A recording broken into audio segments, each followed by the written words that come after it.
On this webisode of EETV, news from the education front, Liz Peyser provides food for thought in regards to middle school math acceleration, and a final word about using writing as a way to remember. Let's get to it. Hello again, everyone. Welcome to EETV. My name is Mark. Hi, everyone. My name is Danielle, and we are excited to bring you another webisode. That's right. School is getting ready to begin. Danielle, are you ready for a great school year? I am ready. Did you have a nice summer, Mark? I did. It was nice. It always goes quite quickly, but I'm ready to enter this school year. It's going to be much better than the year before. I mean, really, last year at this time, we had no idea what to expect. At least we've got a better sense of what's going on.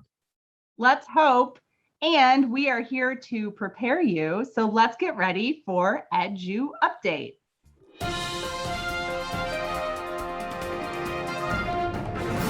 As the 2021 school year begins, COVID-19 continues to dominate our attention. It seems that every decision we make regarding our students hinges upon the latest infection rates within our community and what local health officials are recommending. There's still no vaccine for children under 12. Some states are requiring masks in schools like Washington, Illinois, and Virginia, and some states have outlawed mask mandates like Arkansas, Iowa, and South Carolina. The American Academy of Pediatrics recommends universal masking, and the CDC guidelines only call for masking to be worn by the unvaccinated. Are we all on the same page? Not quite, but at least we know more now than we did last year at this time, so stay safe and be vigilant, and we'll get through this together. Although we hope many students and educators can return to buildings this fall, we also know there is a place for virtual learning and virtual and remote teaching. In fact, there's a new study that came out from Columbia University who interviewed around 300 families on the effectiveness of virtual learning. What they found is not going to surprise you, but they found if families can be enrolled in helping the children learn, students will thrive.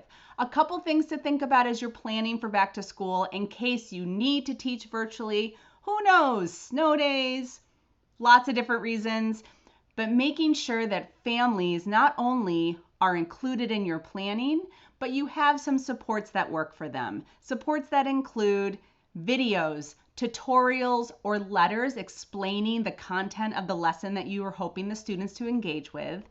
Number two, making sure families are included in all communication, planning to communicate with the families. And number three, just choosing really great high quality curriculum, as well as wonderful technology that works, is easy to understand, and you clearly communicate that with families.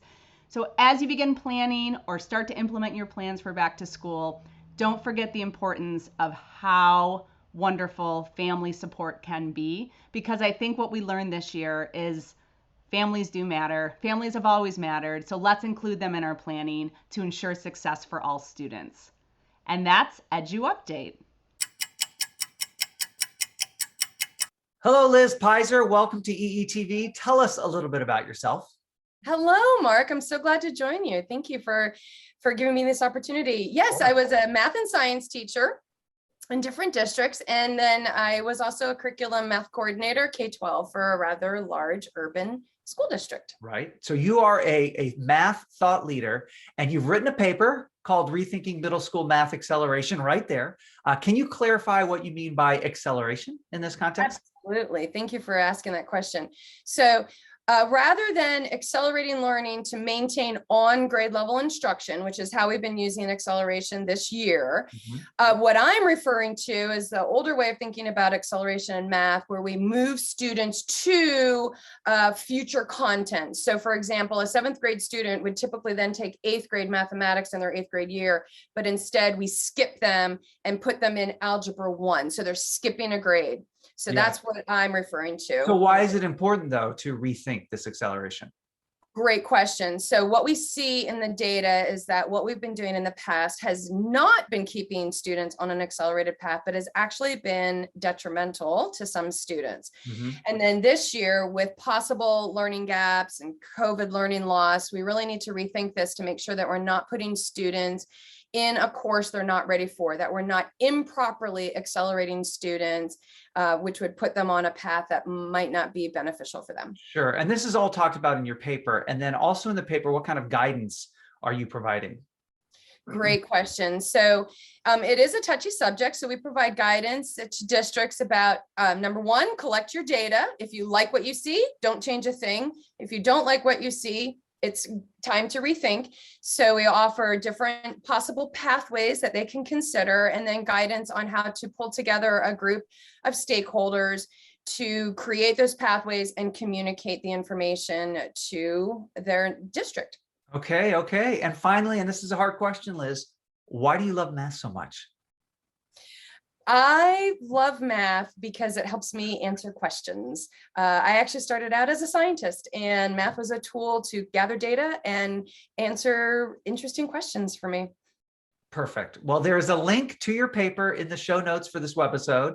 It's definitely worth taking a look. Thank you for your dedication to young mathematicians and for your time today.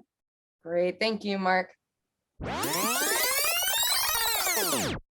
Are you interested in your students remembering more of what they learned? I bet you are. Guess what? Have them write it down. That is correct. There is lots of brain research on the power of writing to remember. So as you start to plan for back to school and you're thinking about writing those learning objectives on the board, why not have your students write the learning objectives down in a notebook, and then they can have a moment to analyze what they think the learning objective is. Another way to have students remember is have them, instead of just taking notes, have them summarize what the content is. So sometimes educators will have students just take notes. Instead of just taking notes, again, have students summarize and then write down what they think. So just like Dory the fish would say if she had hands, just keep writing, just keep writing, just keep writing. And that is, got a minute. So Mark, do you like to write? I do. I don't have as much time as I used to, but since I've had kids, what I've done is every month I write a little journal entry about what's going on in their life. And once they turn 18 and graduate from high school, I'm going to present this document to them. So they will have this history of their life, all of the different stages from a first person account. So that's my gift to them. So I am writing, but not as much as I'd like to. Wow. Isn't that cool? I mean, yes, that's so cool. And that's an extra bonus tip for educators. I mean, I probably wouldn't recommend you do that for all your students. No, that'd be a challenge. That'd be a little bit of a challenge. Yeah, however, that's such a great gift for your children. Yeah. Wow. Yeah. Thanks. Yeah. It's the least I can do. They brought me a lot of joy. So. Well, that's wonderful. So Yeah. we hope that this webisode brought you a lot of joy. Thank you so much for watching. We appreciate you. And until next time, be you. Be true. Be extraordinary. Bye-bye. So long.